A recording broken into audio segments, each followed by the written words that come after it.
Good morning, good evening, good afternoon, wherever anybody else is in the world. And I'm having my second chat with Claire Miller. Good morning, Claire. Good morning. It's lovely to see you. It's lovely to see you again, too. So, last time we were having a great chit chat, and after we'd had our chit chat, you were talking about your love of photography. So, I thought that perhaps we could talk about that subject today and anything else that leads from that. That'd be fantastic. Yes. So tell me more about why you like photography and what it does for you. And yeah, Oh, well, I've always been taking photographs. I had a camera when it was film, so long before it was actually digital. digital, yes. Gosh, that goes back a few years, doesn't it? I have packets and packets of negatives Really? somewhere somewhere in the house, and some of them I've printed up, so I've got prints that I could show people. Yeah. Um, and my dad, when he worked at the BBC in Glasgow, was a lighting film cameraman. So I'm not sure whether he had an influence, but he's always been talking about cameras and taking photographs, and Mm. I just go around and I go around for a walk and I go, I'm just going to go for a walk and then I go, that's a pretty flower. So I'm taking a picture of the flower and then I take a few more steps and I go, that's another pretty wee flower. And it's just anything unusual. It could be like a Yeah. big country house. I love houses, but they got little kind of like turrets built into them. Yes. Yeah. Um, and landscapes as well, Mm. and sort of like beautiful beaches. And when you get water, and with the sunlight and it's Ah, glistening.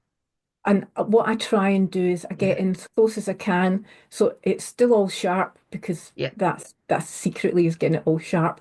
Yes. Um, and I feel like, say, if I was recently on a beach and I was just looking at a pile of rocks, and it's just looking at where the shadows are falling and how they all are in relation to the rocks and what the light headlights falling on the rocks, and there's just something really Mm, wonderful about it. there is.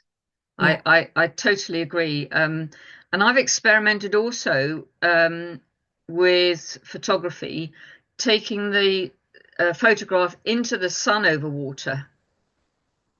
So How you're do actually taking it right into, and I, I've had some great results from doing that. And not only over water, but in other instances as well. It gives an odd but interesting result because I love yeah. photography as well. I'm Oh, the same as you. yeah. Well, sometimes you get very unexpected results, Yeah, but you because it's all about the light yeah, when you're taking pictures. It can be a beautiful tree, but if the light behind it isn't any good, then it's a bit of a dull tree. But then the clouds part and the sun comes out, yeah. and it's like a totally different tree, and there's lovely Comes alive, shadow. doesn't it? Yes, yeah, it's Mm, all about the light. yeah. And do you prefer color or do you use a mix of color and black and white as well? It's color that I shoot in. Okay. Have you ever done any black and white? Not intentionally. And the reason why I say that is sometimes when I've looked at a picture, because of the just the light and the way things are, it almost looks black and white. Yes. But I know it's not because it's color that I shoot in. No, I've Yeah. never really had any inclination to shoot or do anything with black and Okay. white. I tend to, if there's a really dramatic sky, I tend to shoot in black and white. It's interesting. And also, I love brick walls. So the different sizes of brick, and the older the brick, the more interesting. And I've sometimes taken black and white photographs of brick walls, and that's an interesting result too. Mm. Yeah, yeah. The patterns in things like bricks or trees, Yes, looking at bark, yeah, it's really, really interesting. it is. And we had so I belong to a really low key photography group in our community, and we were taking photographs of a different perspective. Mhm. So it was not your standard. look at something, you'd get down on the ground or under a bench or something. Along, there were some shutters on a shop, and got really close to the shutters and took it along, so it looks as if the line of the shutter was going and it was opening up as it was as the photograph lengthened down the journey of it. And the same with a brick wall. It was fascinating actually to look at things from a totally different angle. Yeah, sometimes actually just lifting your camera up and pointing it down, Yeah. or I have been known to flip it all the way up, Up, up. take a picture of the clouds. Have you done that Um, in trees, in a wood, and done that with the trees? And it's fascinating. yeah, I've got the wee camera, I've got the screen flips up at the back Yes, so that I can take a picture if this is the ground. I can take a picture of the ground without yes, having to lie on the floor. yes. But yes, it saves getting dirty, doesn't it? I don't do lying on the floor. No, no, there's all sorts of ants and all sorts of things that, yes, we don't want those. I just don't do lying on the floor. No, but it is. I've always had a fascination with photography and enjoyed photography. Probably comes from my great. It was either my great granddad or my great great granddad had something to do with a box brownie. All right. And I've just always enjoyed, you know, doing something a bit different, something out of the ordinary, like, shooting into the sun or whatever it might Yeah. be. Because I think you don't want run of the mill results, do you? You want to No. do something a little bit out of the ordinary, Yeah. because that sets you off on another.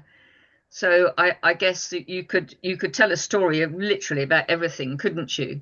If Yeah. you really had the mind for it, you know, a picture of a flower, and you or a bunch of a group of plants, perhaps. There's a story in everything, I guess.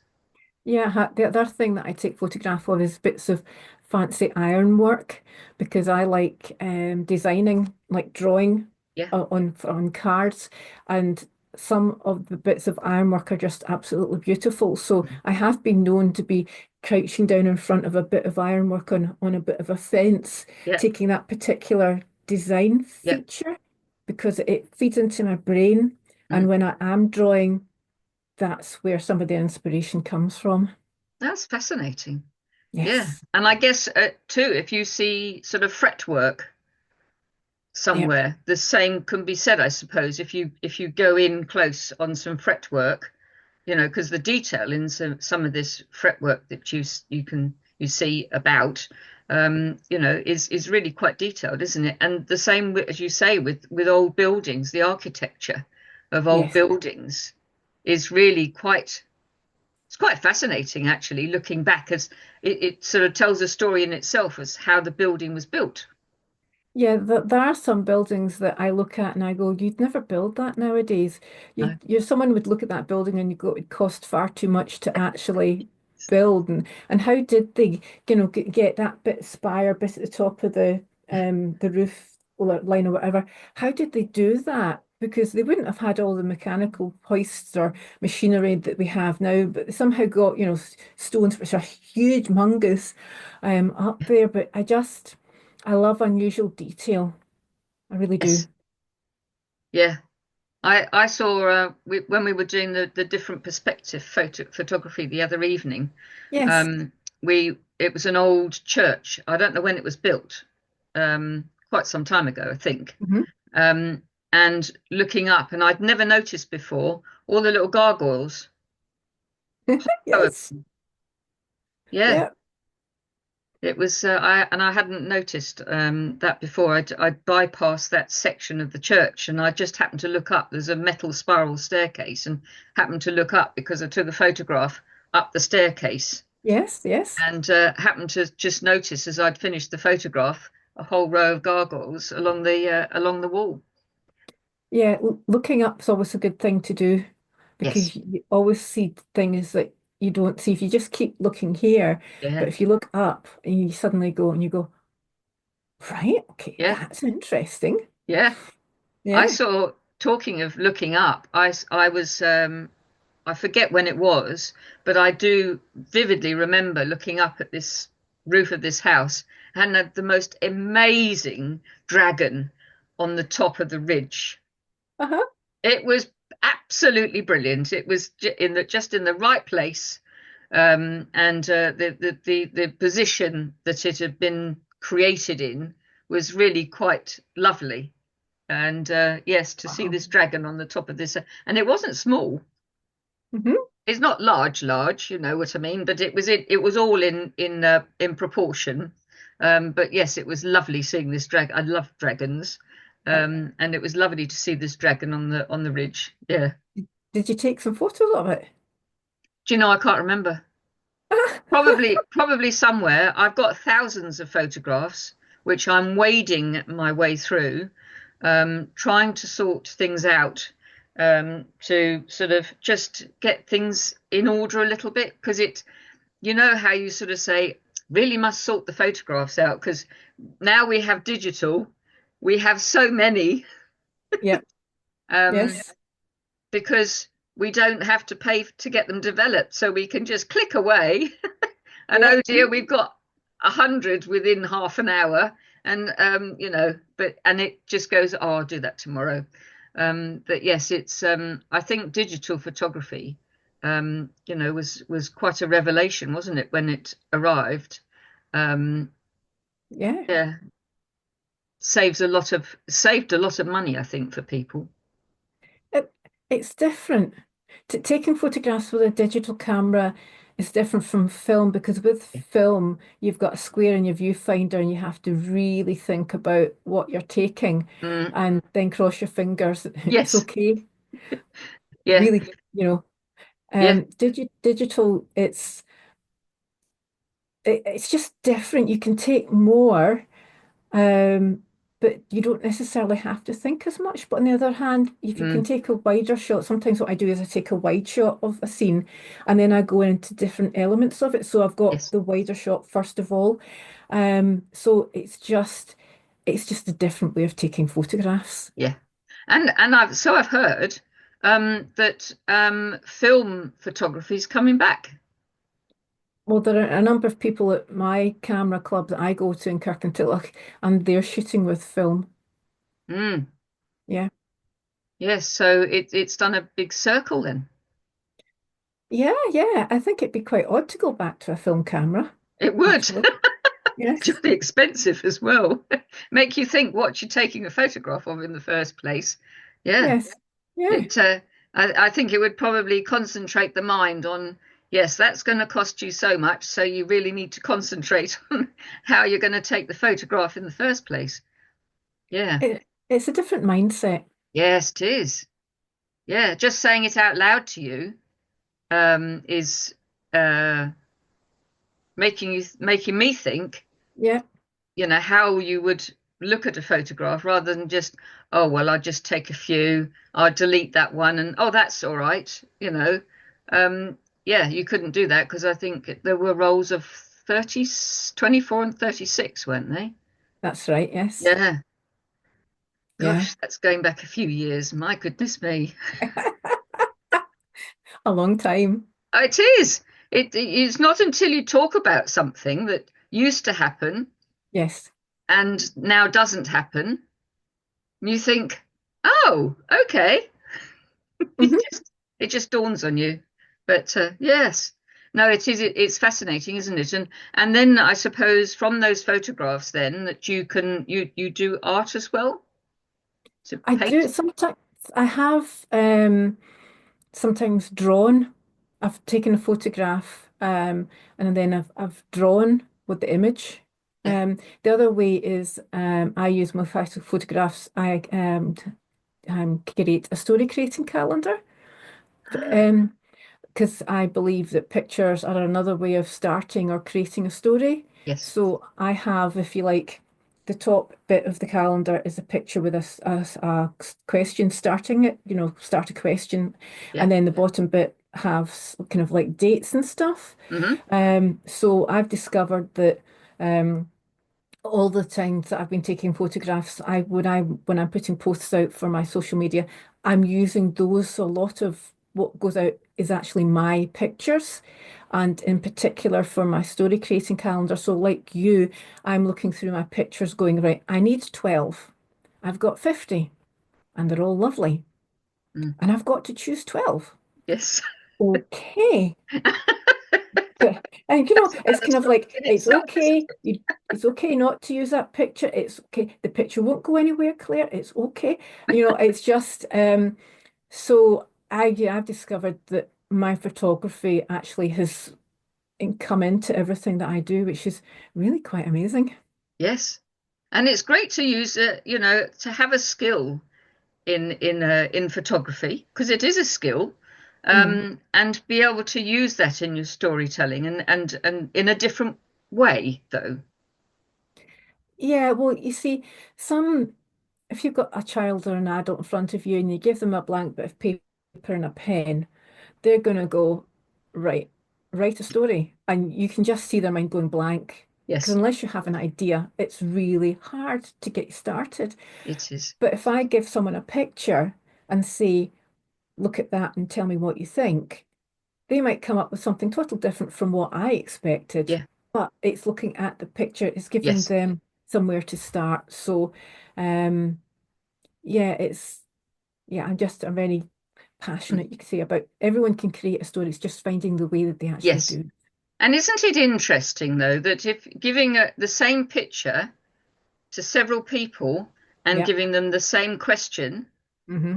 how many different answers and how many different ways people see it? Oh, absolutely. Because I know that I'm in the part of the Campsie Writers group, and when we get a prompt, everyone comes with a different story. Everyone comes from a different angle. So it's everyone's brain works so completely differently. Some of Yeah. the stories are really funny, and other ones you're looking at the person going, where did that come from? I might not stand beside you next time, you know? Yeah. So yeah, Yes, it's much the same really as my chit chat because my initial conversations with people, I say ask them the same exactly the same question, and yeah. all of the conversations, it's incredible where they've all led from one Aye. question.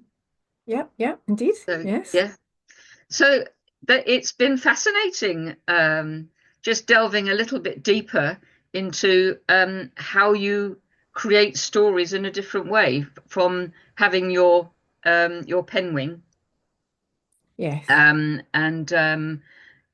then to have a picture and asking a question.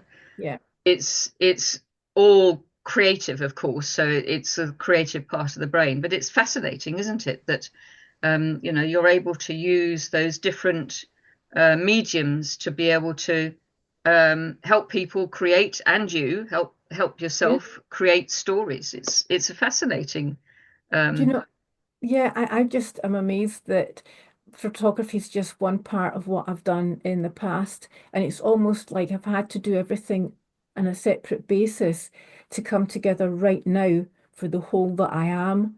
And every so once in a while, I think, and my mind blows. I go, all right, okay. So actually, singing in that choir for 26 years helped when I was doing the audiobooks where I can create stories. And I'm going, who knew? yeah, yeah, who knew? Yeah, yeah, It is when you just sort of dissect it all and yeah, break it all down. yeah. It's really fascinating. Yes, Yeah, yes. yes, yes. Well, thank you so much, Claire, for having another chat with me. It's been lovely, and I'm sure that there may be a part three. I don't know. We'll have to perhaps have a think about that. It But would be lovely. It would be yes, lovely to talk to you again. yes. Thank you so much for your time. Thank you.